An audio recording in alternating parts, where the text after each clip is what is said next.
Nora, do you want to hit my button? Yeah,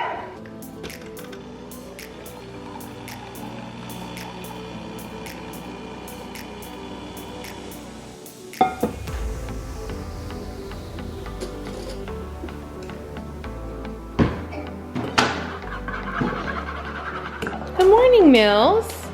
Hi. Good morning. Good morning. Hi. You want some coffee too? Morning, babe.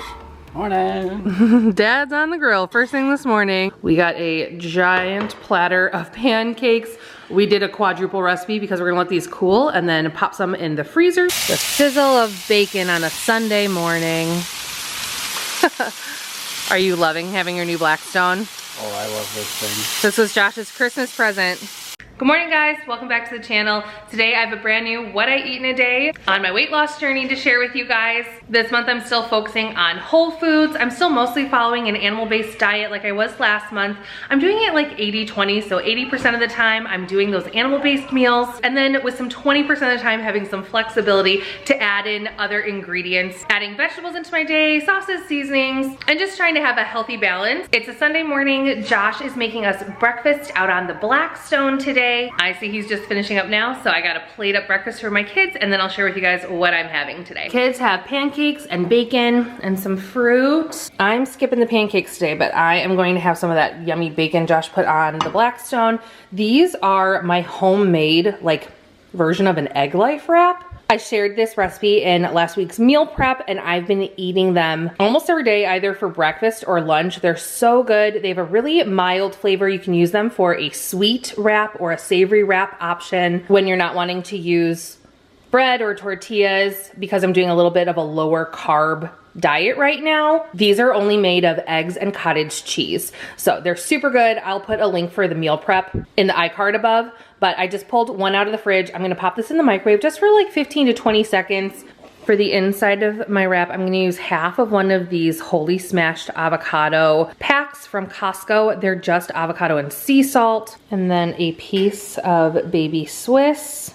And this bacon came out so good on the Blackstone. And I'm just doing 2 large pieces. And then you just wrap it up. These are so flexible, but like sturdy at the same time to be able to hold on to fillings. Guys, these wraps are like my new favorite things. And then I just have a little berry fruit salad on the side with blueberries and strawberries. All right, Josh and I have been getting the kitchen all cleaned up after our breakfast this morning. It's actually a little bit later. It might be kind of a brunch situation. It always is by the time we get around to cooking a hot breakfast on the weekends. But something else I got started first thing this morning was I fed my sourdough starter last night before we went to bed. I've been doing a new feeding ratio of like 1 part starter to 5 parts water and flour. Because it's a bigger feed, it rises really slowly. Instead of being quick in like a 4-hour turnaround, it rises all night, but then it's perfect to mix up some dough with first thing in the morning. So I have a honey wheat sourdough loaf that I'm getting started. This is kind of some bread prep for the week. We use that one mostly for my kids, like peanut butter and jelly sandwiches, or later today I have to run to the grocery store and get a few things. We'll get some like turkey for sandwiches this week. And then this is going to be our breakfast bread for the week. I usually try to do like 1 breakfast item in addition to whatever kind of like sandwich bread or something like that that we need throughout the week. This is gonna be a cinnamon raisin sourdough loaf. I'm at the point where I need to start doing stretch and folds, so we'll do a stretch and fold on this 4 times with 30 minutes in between each. I have a whole playlist on my channel dedicated to some of my favorite sourdough recipes and tips and how to get started. So check those videos out. I'll pop the link in the description box. Are you my shopping buddy? Shopping. First stop, Costco. Later this morning, Nora and I ran out to run some grocery shopping errands. I needed to pop into Costco and H-E-B just for some weekly staples. I am actually heading out of town on a girls trip with my mom, cousin, and aunt later this week. So I also wanted to pick up some easy meals for Josh to make for the kids while I'm gone. I did film the shop and haul, which I'm gonna share in a separate video. It's tradition. Josh and I always try the new Coke flavors. Nora's finishing up eating lunch. I'm gonna go ahead and get some of this fruit I bought today, prepped and ready to go in our fruit containers that we keep in the fridge all week. These strawberries smell so good. These are good ones. Look at these. I will say, I was thinking about it and we keep moving further south. I'm originally from the Chicagoland area. We lived in Georgia for 5 years before moving to Texas about 1.5 years ago. And as we've moved further south, strawberry season is earlier and earlier. And I actually saw an advertisement for a local farm while I was out and about, and it is officially strawberry season down here in the south of Texas. So I'm hoping this year we can get to do some strawberry picking with the girls. We loved going strawberry picking when we lived in Georgia. To make sure these beautiful strawberries last as long as possible, I just wash them in cool water with some white distilled vinegar. And I just let them soak and rinse for like a couple minutes. And then the key is making sure they're super dry. I dry them in a colander for a few hours before they go in these red produce bins. I like these because they're double layered and the insert actually comes all the way out, so I can wipe away any residual water that collects in the bottom and really help make sure our strawberries stay dry. And dry berries are how you get your fruit to last all the way until you've eaten them all. These are actually insane. Look at the size of that strawberry. These are massive. Same with the grapes. I just emptied them into the cool water with vinegar. I'm gonna rinse these really well and pop them in a colander. While out at the grocery store, my sourdough breads were bulk fermenting on the counter, and now by this afternoon, they are ready to shape. The first step is flouring the counter well, then I dumped out my first dough, which is the honey wheat sourdough.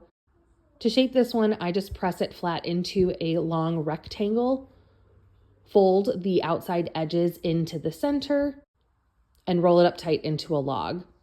I always pinch the ends of my sourdough loaves closed so that way they keep those nice air bubbles inside. Once this one's shaped, it's going into a greased loaf pan and needs to proof for another 2 hours covered on the counter before I can bake it. My cinnamon raisin loaf is also ready to be made, so this is just my 1-day sourdough bread recipe. Up until this point, when it's ready to be shaped, I dump it out on a floured counter surface and repeat the same steps, pressing it into a long rectangle, just like I did my honey wheat sourdough. But once I get it flattened out, I'm adding a generous sprinkle of cinnamon and sprinkling on some soaked raisins. I have about 1 cup of raisins that I soaked in some water for about 15 minutes just to make sure they were a little bit hydrated. That's how you make sure your raisins don't get kind of dried out and hard inside the bread when you bake it. I do try to drain them and pat them pretty dry before adding them to the bread, but I just layer on the cinnamon and raisins, fold one edge to the center, add another layer of cinnamon and raisins, fold the other edge on top of that, pinch the ends closed, and roll into a log.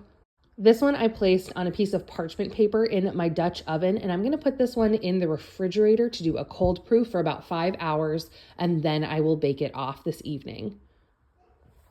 Well, it's a little bit later. My bread is doing its final proof for both of them, and I'm gonna be able to get them in the oven probably in the next hour. I also am pretty close to needing to make dinner for the family, or at least get it started. Today has just like flown by. I've just been doing little prep things around the house between grocery shopping, meal prepping. Went through the fridge and like threw out some old stuff and cleaned out containers, but I haven't eaten anything since breakfast. And even though we had breakfast a little bit later, I'm starting to get hungry and it's a little ways off till dinner yet. And I feel like if I just push and don't eat anything before dinner, I run the risk of overeating at dinner for being hungry. So I'm gonna have a quick little protein snack. This is my go-to when I've like missed a meal or I need a quick boost of energy on the run. It's a Chomp's beef stick and a Baby Bell cheese.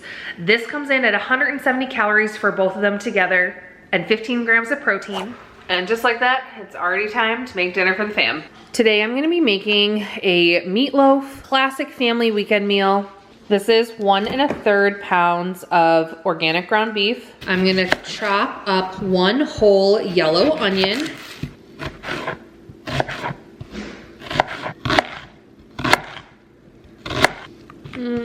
Actually, we're just gonna do half today. We're also gonna mince 2 garlic cloves. Turn awful overhead light on, because it's getting dark in here. I saute some of the onions and garlic down just a little bit for a couple minutes until they're a bit translucent and some of that moisture comes out of them. And for more binder, I'm going to use a mix of regular panko and pork panko. If you're animal-based, you could use just this, 0 carbs, and helps to bind the meat together. I've used this for meatballs before and it was really good. It worked really well. I'm gonna use a combo today because I have some regular panko I need to use up too. So here's a 1/4 cup of regular panko and a 1/4 cup pork panko. And a little trick for some extra moisture, a 1/4 cup of milk. And then we're gonna get in with our hands and mix it all up. I do not put any ketchup or tomato directly into this part of the mixture. We'll do a little like ketchup topping at the end. I am gonna go in and add some extra seasonings after I get this first little mix up done. Some salt, onion powder, garlic powder, paprika, and some Italian seasoning. Sorry guys, I'm not measuring this today. We're seasoning with our heart. Also a couple splashes of Worcestershire sauce. And back in with clean hands for one last mix. All right, I have a foil-lined sheet pan. Just gonna plop her on there. Whatever shape you want. This is gonna shrink up quite a bit as we bake it. So I like to shape mine very similar to a regular like bread loaf pan, because then I find it's really good for leftovers. You can slice it nice and thin and make meatloaf sandwiches, which is one of my favorite things about making a meatloaf is the leftovers. Our loaf is now going into the oven. I'm gonna bake it at 375. I'm gonna start with 30 minutes and then just check it with temp and make sure it's cooked until it's cooked all the way through. She only took 30 minutes and it just temped it and it reached an internal temp of 170. We are not being fancy today. We are doing this quick so I can get dinner on the table. I'm just putting some plain old ketchup right on the top here. And dinner is served. Dun, dun, dun. Broccoli, sweet potatoes, and some delicious meatloaf. I got meatloaf too. You got meatloaf too? And mashed potatoes and carrots and applesauce? The same thing. Same thing. How is it? Good. Good. After dinner, the girls had some popsicles. So for myself, for a little sweet bite, I decided to make some fluffy yogurt. I have a cup of plain non-fat Greek yogurt. And to that, I'm adding a 1/4 package of some sugar-free Jello pudding mix in pistachio. This is one of those flexibility items. I don't eat it a lot, but this makes such a great combo. When you mix it together, the yogurt gets thick and creamy and kind of airy, like a whipped texture, almost like a mousse. I love the pistachio flavor. It's sugar-free, it's not super high in calories, and it makes me want to eat the yogurt, which is higher in protein, so it gives me a protein boost, but it's a little bit sweet. I also like to top mine with a couple slices of fresh strawberry. I was just thinking with the green and red colors, this would be kind of a fun treat for St. Patrick's Day coming up in March as well. You can take fluffy yogurt, smooth it down to some parchment paper on a sheet pan and put it in the freezer as well to make some yogurt bark. And I think this would be so cute to do the pistachio fluffy yogurt frozen, but sprinkle some of like the Lucky Charms marshmallows. You can buy them, just the bag of marshmallows, not having to pick them out of the cereal, but pop a couple of those on there and some sprinkles. That'd be such a fun little treat for my girls.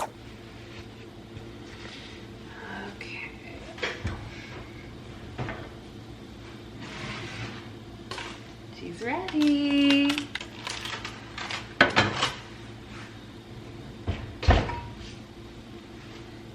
Here is the cinnamon raisin bread. And right after dinner, I also cooked up our honey wheat sandwich bread. It is so nice being able to get the breads baked off in the evening. They can cool on the counter tonight, and then we'll have them ready to go for breakfast in the morning, or for me to make sandwiches for Lila to bring to school, or for Josh to bring to work.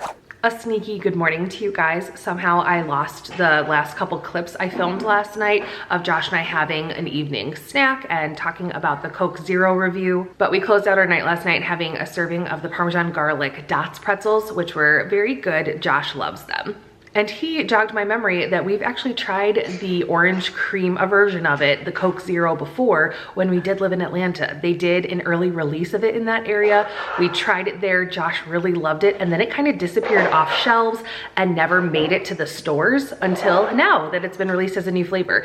And he really likes it. So I'm glad he has a couple fun little snacks and drinks that he'll be able to have while I'm gone on my trip. I did film shopping at Costco and H-E-B and the haul from that day that I did when I went grocery shopping yesterday as well, but this is an entirely too long video. So I'm gonna go ahead, pull those clips and put them together in just a grocery shopping and haul video for you guys. Sorry, Nora's already bonking toys around the room this morning, but I'm gonna put that in a separate video so you guys can check that out if you're looking for the full grocery shop with me and haul. Thank you so much for watching today's video. Please hit the like button if you enjoyed it. Subscribe so don't miss out on my next one. And I'll see you guys when I'm back from my little girls trip vacation. Bye.